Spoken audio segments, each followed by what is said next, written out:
Saya memulai dari satu data berikut ini, bahwa diakui atau tidak, dunia saat ini sedang menghadapi satu fenomena, satu tekanan yang kita istilahkan double hits of crisis. Ada yang mengatakan bukan hanya double hit, tapi triple hits. Yang pertama tentu kita masih ingat situasi konteks pandemi COVID-19 yang kemudian menjebak ekonomi dunia, termasuk Indonesia, masuk dalam resesi yang luar biasa. Dan impact dari resesi tentu juga berdampak sangat signifikan. Karena bagaimanapun juga, tentu kita masih ingat semua ya, teori Okun's, hukum Okun's yang dikemukakan oleh Arthur Okun's, yang mengatakan bahwa setiap peningkatan atau penurunan misalnya 1% dari pertumbuhan ekonomi itu equal dengan hilangnya atau naiknya vice versa 2 juta employment yang ada di dalam suatu negara. Artinya kalau misal kemarin kita sempat drop sampai sekitar minus 5%, maka kita bisa memahami ada tekanan yang luar biasa dalam ekonomi kita. Apalagi juga kita refleksikan dalam konteks ekonomi dunia. Problemnya saat ini, dunia sudah mulai membaik, COVID juga sudah mulai bisa dikendalikan, tetapi ternyata COVID tetap tidak bisa atau belum bisa dihilangkan. Fakta menunjukkan per hari ini, tadi ini data saya ambil dari WHO, masih tetap ada cukup tinggi, bahkan secara rata-rata dia melebihi angka dibanding awal tahun 2022. Artinya tren peningkatan pandemi COVID-19 ini masih terus membayangi ekonomi kita.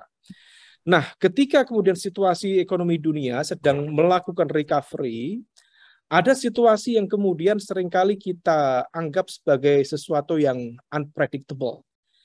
Dan situasi unpredictable ini dalam konteks ini adalah perang Ukraina dan Rusia. Ini adalah ya berkat dari munculnya, kalau kita istilahkan, beberapa faktor. Pertama, adanya assertive leadership style. Dalam konteks ini ya karakter pemimpin yang begitu vulgar, yang begitu garang gitu. Dan di sisi yang lain ada strategic miscalculation. Strategic miscalculation dalam konteks ini tentu bisa dilekatkan pada dua pihak, baik dalam konteks Rusia maupun dalam konteks Ukraina. Tentu tergantung pada siapa yang melihatnya dan bagaimana cara kita melihatnya. Bagi Rusia, strategic miscalculation-nya tentu bagi sebagian pihak, ini memunculkan dampak ekonomi yang mungkin juga tidak terprediksi oleh Rusia. Tetapi sejak awal terjadi perang Rusia-Ukraina, kita juga melihat ini rasanya komparasi yang tidak comparable. Jadi kekuatan armada militer Rusia dengan Ukraina itu tidak sebanding. Maka kalaupun terjadi kontak, itu sifatnya hanya ganggu gusar. Kalau ganggu gusar, maka kemudian diyakini Rusia sendiri tidak akan menggunakan kekuatan optimalnya, kekuatan maksimalnya untuk menghantam Ukraina.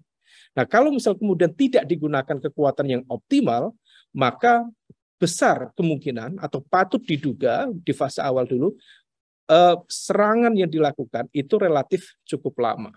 Dan semua saya pikir sudah memprediksi ketika instabilitas keamanan global, dalam konteks ini adalah Rusia-Ukraina, yang dimunculkan ini kemudian berkepanjangan, maka impact-nya tentu akan berdampak serius kepada ekonomi global. Nah, di sisi Ukraina tentu ini juga lebih tragis lagi. Jadi ini adalah strategic miscalculation di dalam arti klaim-klaim backup secara politik, backup secara ekonomi, backup secara kekuatan militer yang dulunya mungkin diyakini akan hadir dari pihak US dan juga NATO, dalam konteks ini adalah kawan-kawan terutama yang berada di wilayah Uni Eropa, ternyata relatif nihil. Ada tetap backup, tetapi bukan mungkin seperti yang diasumsikan sebelumnya. Nah, inilah yang kemudian semakin menciptakan tekanan ekonomi luar biasa, karena kita tahu perang perang Rusia-Ukraina ya memberikan dampak signifikan terhadap supply chain. Nah, supply chain ini yang kemudian menciptakan sejumlah dampak yang semakin menggila. Dampak yang paling dirasakan tentu di kuartal kedua di tahun 2002 ini, hampir mayoritas lembaga-lembaga donor dunia, lembaga-lembaga think tank merevisi pertumbuhan ekonomi global. Kalau misal sebelumnya, misalnya di Indonesia sendiri diprediksi sekitar 5,3, 5,4. Tetapi per hari ini, per Juli kemarin misalnya, ADB saya ingat itu dia mengoreksi dan kemudian meletakkan di angka yang cukup rendah, misalnya di angka 4,7%. Pemerintah sendiri juga sudah mencoba untuk melakukan revisi prediksi pertumbuhan ekonomi tahun ini dari sekitar 5 point something menjadi masih tetap optimis di angka 5, tetapi banyak pihak tetap meyakini ada kemungkinan, masih kemungkinan di angka 4,9%. Nah, di level dunia, ini kita bisa lihat, ini data dari IMF yang baru dirilis bulan Juli kemarin, hampir mayoritas juga terkoreksi signifikan. Dan koreksi signifikan itu misalnya kita lihat di kalau misal perbandingan 2021 ini anomali ya.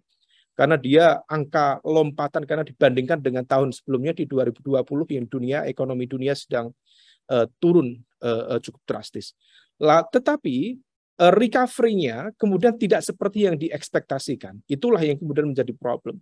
Nah, yang kemudian titik tekannya adalah serangan ini, dampak ekonomi ini lebih dirasakan terutama oleh negara-negara yang miskin dan juga negara-negara yang lemah secara kapasitas ekonominya. Ada sejumlah sejumlah statement dari IMF sendiri. Kalau dia diminta untuk menarasikan bagaimana kemudian prediksi ekonomi dunia di paruh terakhir tahun 2022 dan juga tahun depan di 2023, hanya dua kata yang dia sampaikan adalah gloomy and uncertain. Jadi ya gloomy tidak jelas, dan uncertain juga tidak mudah diprediksi. Dan hal sama juga dikonfirmasi oleh banyak pihak dari US. US sendiri tentu kita semuanya masih baru ini ya mendapatkan informasi kemarin per Juli. US sendiri sudah mengalami resesi dan inflasinya cukup tinggi di angka sekitar 9%. Dan inflasinya juga cukup bukan hanya inflasi, resesi di kuartal kedua kemarin dari angka sekitar minus 1,9 ya kalau nggak salah ya, kemudian menjadi minus 0,9 something persen. Artinya dia masih berada atau berkontraksi di bawah standar yang seharusnya. Nah, kemudian dampak ini yang paling dirasakan adalah dari kelompok yang terkategori emerging market and developing economies. Nah, dalam konteks ini Indonesia tentu termasuk dalam kategori ini. Nah, ini statement yang saya kutip dari IMF, the rise in inflation has been more pronounced in emerging and developing countries. Inflation affects the poorest and the weakest most and contributes to increasing inequality worldwide. Dan ini problemnya adalah kita tidak tahu ini sampai kapan.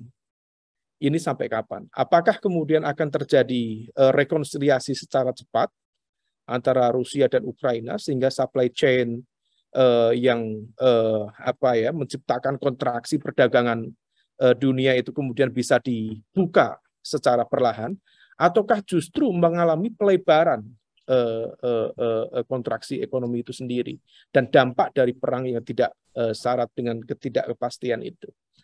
Nah, kemudian selanjutnya situasi ini menciptakan satu fenomena yang justru semakin memperdalam impact dari ketidakpastian ekonomi global, sekaligus semakin menciptakan social disparities, economic disparities di level global. Yang negara-negara kaya, negara-negara advance atau developed countries, yang memiliki kapasitas fiskal yang memadai, mereka relatif lebih tahan, di dalam arti mereka punya kapasitas untuk bertahan.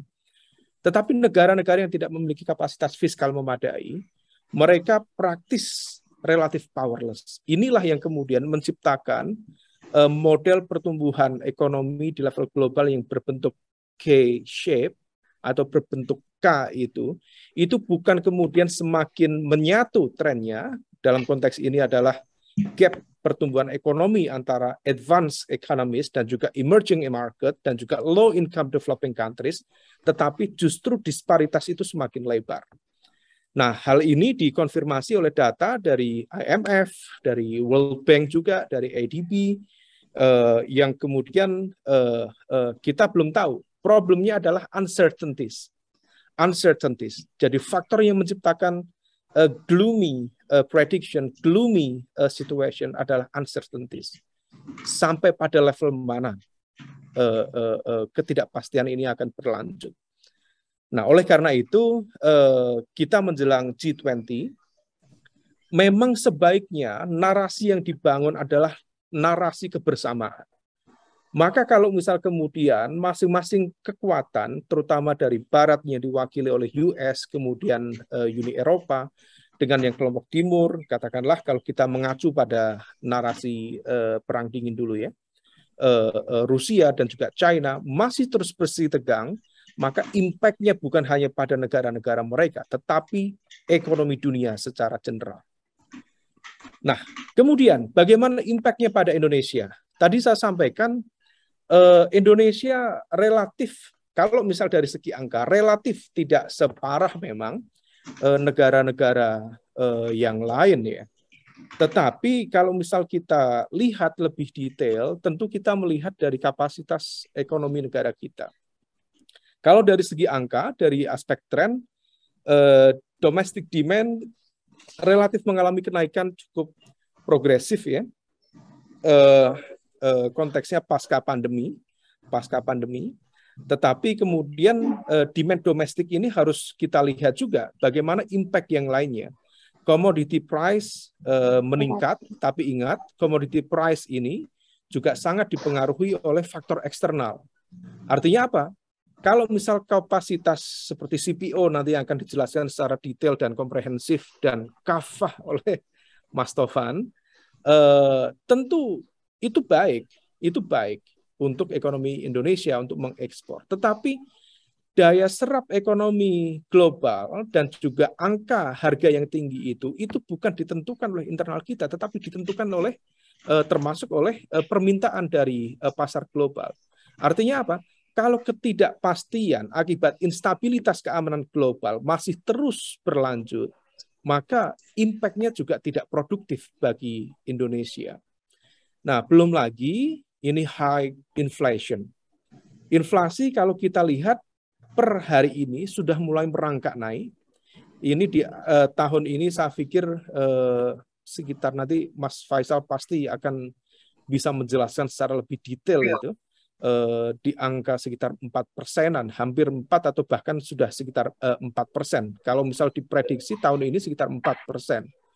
Dan ditambah lagi situasi-situasi yang lain, teman-teman di Kompas kemarin sudah meng-highlight juga ya, utang ekonomi Indonesia itu mencapai sudah tembus sekitar 7.000 berapa itu kemarin, 7.100 sekian triliun, atau sudah ya masuk dalam ambang batas angka psikologis 40% dari GDP.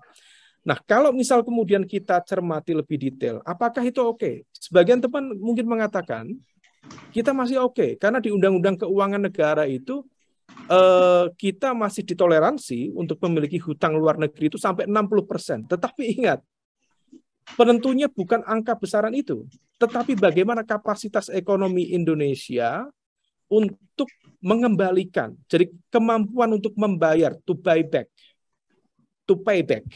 Jadi membayar kembali. Itulah yang kemudian kita harus perhatikan. Kalau ekonomi Indonesia sedang normal, tentu kita masih agak tenang. Tetapi kalau misal ekonomi Indonesia sedang volatile, tidak begitu jelas. maka semua pihak, termasuk pemerintah yang hari ini Pak Presiden Jokowi sedang menyampaikan pidato kenegaraannya dalam rangka 77 tahun kemerdekaan RI, betul-betul harus aware dan juga care terhadap situasi. Tidak bisa dianggap sepele. Ekonomi negara kita sedang tidak baik-baik saja. Jangan dipikir kita sedang baik-baik saja. No, kita sedang tidak baik-baik saja. Nah, oleh karena itu angka, kalau misalnya ini prediksi ya, ini dari ADB yang saya jadikan sebagai rujukan, di 2022 dan juga 2023 kemungkinan masih akan berada di angka 4,7, jadi di bawah 5. Kalau pertumbuhan ekonomi Indonesia masih di bawah 5, artinya kemampuan kita untuk mengenerate kelas menengah, untuk kemudian melakukan akselerasi dalam konteks pertumbuhan ekonomi yang lebih progresif, tentu akan jauh lebih panjang, akan jauh lebih berat. Nah, itulah yang kemudian harus kita lakukan, rasionalisasi di dalam langkah-langkah ekonomi politik kita. Nah, impact-nya apa? Kita coba masuk ke dalam hal yang agak sensitif. Jadi, ada social political impact di Indonesia yang mau tidak mau sekarang mulai kita rasakan. Pertama, dari aspek budgeting untuk pemilu.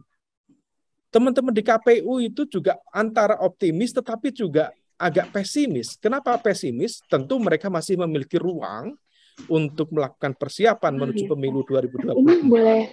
Tetapi problemnya adalah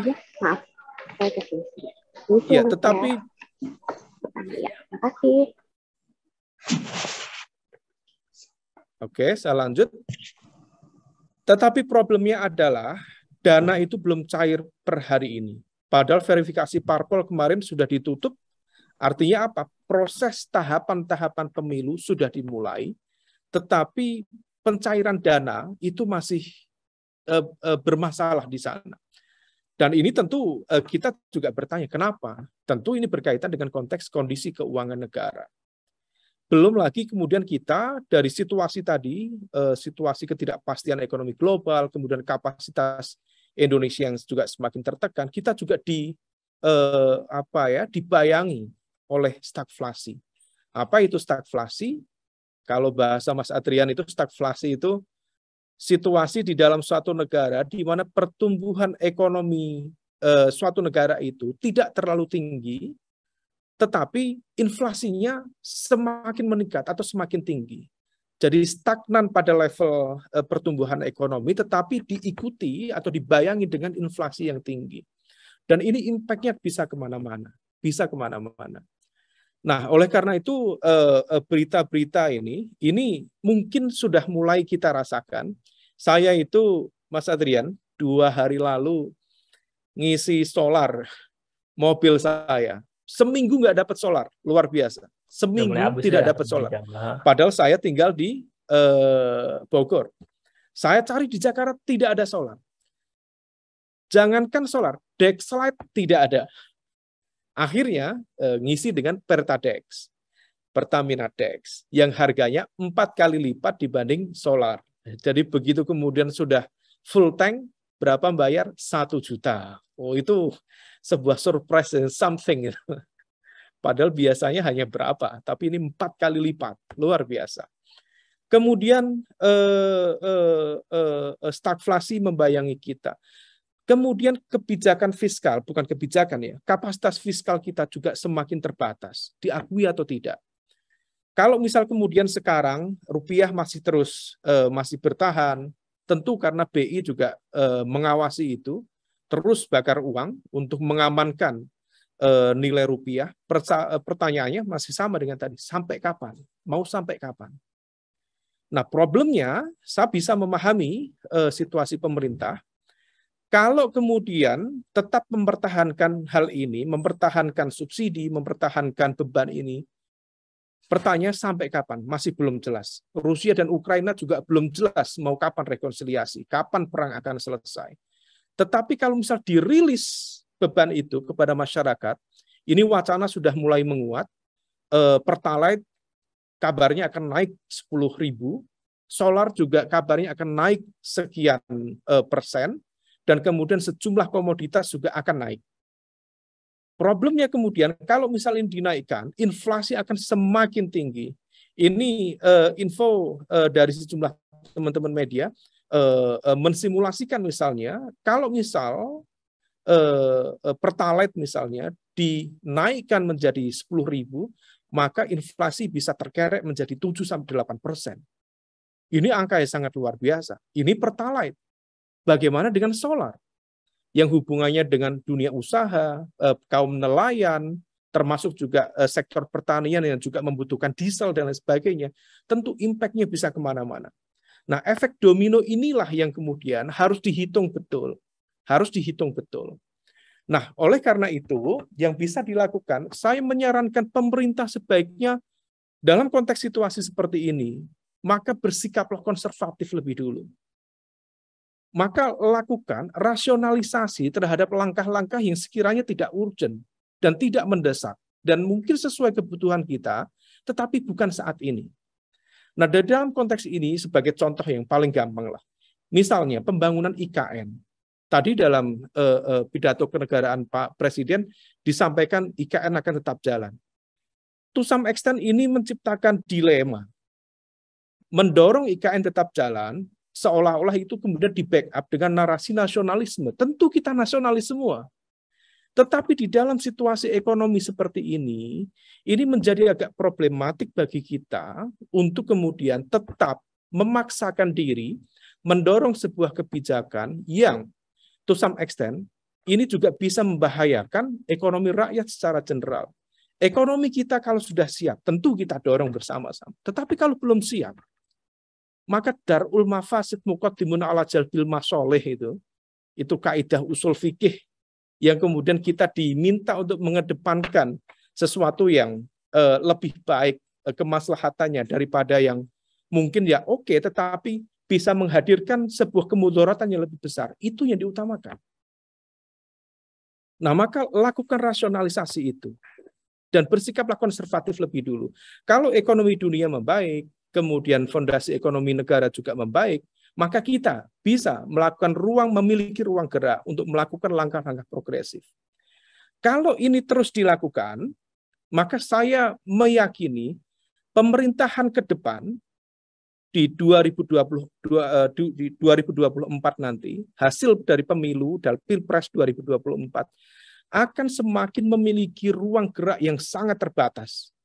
Karena kapasitas fiskal kita juga terbatas, hutang luar negeri kita juga semakin meningkat ya. Dan kemudian impact-nya adalah pemerintah yang akan datang semakin tidak memiliki kapasitas ruang gerak yang memadai. Kalau misal kita fiskalnya tidak sehat, dari mana lagi? Tentu dari hutang. Hutang kita memang belum mencapai 60% sesuai dengan amanah yang ada di Undang-Undang tahun 2013 itu tentang keuangan negara. Betul, tetapi kapasitas keuangan kita untuk membayar balik hutang itu seberapa sehat? Itu yang kemudian menjadi problem bersama. Kalau kita cek, kalau nggak salah itu hutang luar negeri kita itu bunganya itu setara dengan berapa itu? Sekitar 20% dari PDB kita, dari konteks APBN ya. APBN katakanlah 1.800-an. Itu kita itu membayar hutangnya itu bisa sekitar 400-an kalau nggak salah. Mungkin nanti mohon dikoreksi Mas Faisal kalau saya salah menyebut gitu. Tetapi angka itu jauh lebih besar dibandingkan dengan negara-negara yang selama ini dijadikan komparasi terkait dengan hutang. Jadi hati-hati. Kita sedang tidak baik-baik saja. Jadi narasi nasionalisme di dalam konteks 17 Agustus tentu kita juga menghargai semua, tetapi kita juga harus aware dan juga care terhadap situasi yang ada saat ini. Lalu bagaimana ke depan? Ke depan terkait dengan konteks Capres, saya mensimulasikan memang setidaknya ada 4. Yang pertama misalnya katakanlah Anies dan AHY diusung oleh partai-partai seperti Demokrat, Nasdem, PKS, kemudian Pak Ganjar dengan Mbak Puan akan diusung oleh PDIP misalnya karena memiliki kapasitas presidential threshold 20%. Kemudian yang ketiga ini misalnya ini simulasi, ini KIB misalnya, Koalisi Indonesia Bersatu. Kenapa di sini ada wajah Pak Ridwan Kamil? Ya karena sering di-approach oleh P3, oleh PAN, kemudian Pak Erlangga sendiri dari KIB. Meskipun per hari ini sudah ada berbagai acara-acara bermunculan, tetapi belum ada clear siapa yang akan diusung. Artinya apa? Center of gravity dari koalisi ini belum clear. Dan yang terakhir, kemarin baru saja deklarasi, meskipun hanya deklarasi partai, yaitu Gerindra dan PKB, tetapi belum menentukan siapa pasangan capres-cawapresnya. Yang menjadi concern saya di level ini hanya ada dua. Pertama, bagaimana kemudian kekuatan-kekuatan global itu berpengaruh terhadap proses dinamika politik di Indonesia yang akan datang. Sejumlah informasi mengatakan, tapi ini informasi spekulatif, saya disclaimer, sejumlah informasi spekulatif mengatakan kemenangan Marcos Junior di Filipina itu adalah bagian dari dukungan misalnya US terhadap kekuatan yang berani melakukan perang terbuka terhadap China. Perlawanan secara terbuka terhadap Beijing. Meskipun memiliki catatan sejarah besar tentang kediktatoran, bagaimana problem kemanusiaan yang diciptakan oleh militerisme dan juga kediktatoran Marcos, tetapi tertutup dengan kepentingan itu. Kalau misal itu terjadi di sana, pertanyaannya apakah kemudian di Indonesia juga akan mendapatkan pengaruh dari pertarungan kekuatan-kekuatan global? Saya kemarin bertanya pertanyaan yang sama dengan Profesor Dan Slater di acara Persepi di teman-teman indikator. Jawabannya tidak clear, tetapi dia mencoba meyakinkan kepada kita bahwa kalaupun ada, pengaruhnya tidak begitu signifikan. Seminggu sebelumnya saya juga bertemu dengan salah satu diplomat dari kedutaan Australia. Apakah betul misalnya Perdana Menteri Albanese itu dari Partai Labour yang baru terpilih di Australia itu juga atas dukungan dari Beijing yang sebagai bentuk revisi untuk memperbaiki hubungan antara Canberra atau Australia dengan Beijing. Nah, tapi jawabannya juga relatif sama dengan Dan Slater. Hampir tidak ada pengaruh signifikan, tetapi tentu ada spirit perubahan yang sama. Di dalam konteks Indonesia, akan muncul situasi yang juga memiliki kemiripan serupa. Dalam konteks ini, meskipun ada 4 koalisi besar, tetapi 4 koalisi besar ini saya menilai akan tetap dibayangi oleh 2 narasi besar, yaitu keberlanjutan dan yang kedua adalah perubahan. Nah, siapa yang keberlanjutan, siapa yang keperubahan, wallahu a'lam bishawab, nanti kita diskusikan dalam diskusi pasca paparan nanti. Saya sedikit lagi, 2 slide lagi, Mas Adrian. Terlepas dari situasi ketidakpastian tadi, ingat, ketidakpastian keamanan global tadi ada nun jauh di sana antara Rusia dan Ukraina yang impact-nya bisa kita rasakan sampai di Indonesia terkait dengan supply chain, terkait dengan menurunnya perdagangan ekonomi global dan sebagainya. Tetapi kita harus siap dan juga berhati-hati bahwa ada ancaman instabilitas keamanan dan juga politik di Asia Timur. Wabil khusus hal ini sudah disampaikan berkali-kali oleh Profesor Mark Pearson dari Murdoch University. Hati-hati dengan karakter Tiongkok yang seringkali menggunakan double strategy. Yang pertama adalah assertive, bahasa dia itu smart, charming offensive strategy. Yang pertama adalah charming offensive strategy, yang itu dilakukan dengan diplomasi ekonomi, dan hampir semua orang membuka pintu, karena itu dianggap sebagai sebuah pertolongan Tuhan untuk meningkatkan harkat martabat dan ekonomi suatu negara. Tetapi ingat, ketika charming offensive strategy itu berhasil dilakukan, maka to some extent, di saat yang sama, dia akan juga melakukan alarming offensive strategy. Di Indonesia, begitu clear bagaimana itu terjadi. Ketika hubungan diplomatik, hubungan ekonomi kita semakin kuat dengan Tiongkok, dan di saat yang samalah juga, Tiongkok juga semakin agresif di Natuna. Nah, oleh karena itu, situasi ini, ketidakstabilan atau instabilitas keamanan dan politik global itu mulai menggeser ke sekitar wilayah kita.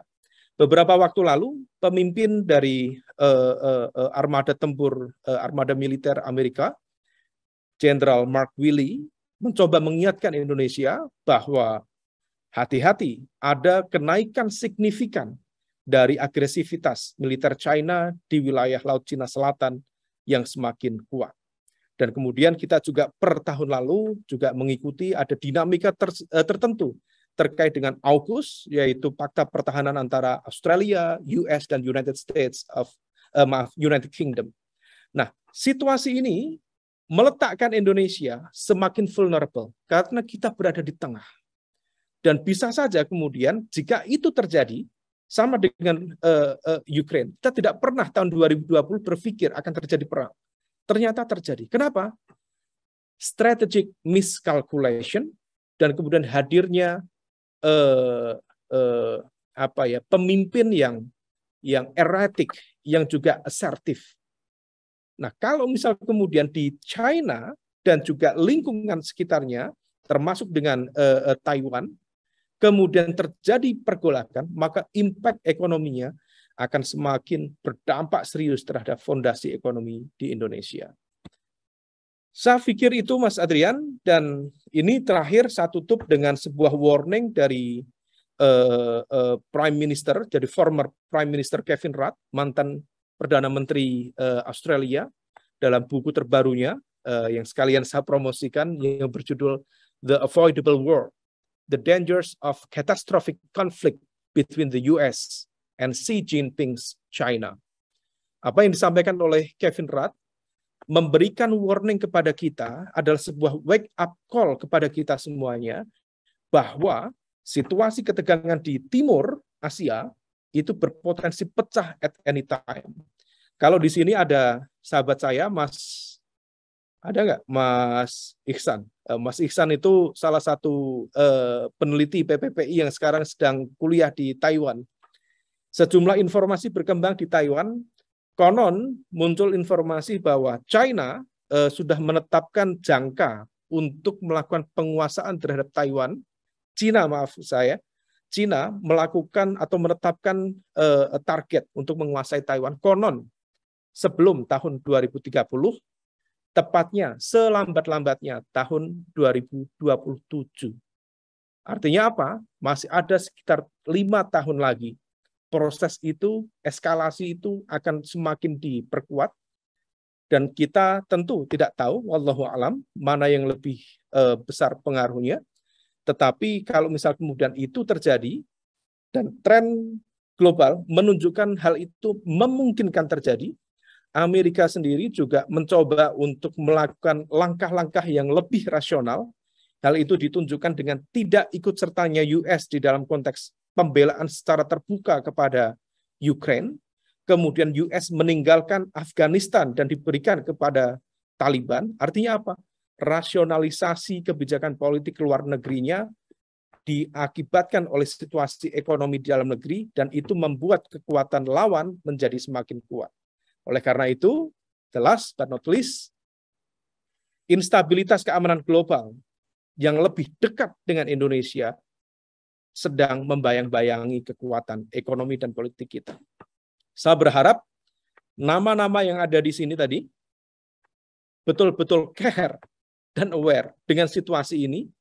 Jangan kemudian bersikap sesuatu yang doesn't make sense gitu ya. Kita harus sadar, kalau misal memang kita tidak mampu, jangan paksakan diri. Karena kalau misal kita memaksakan diri, sama saja dengan kita menjerumuskan diri kita ke dalam satu beban negara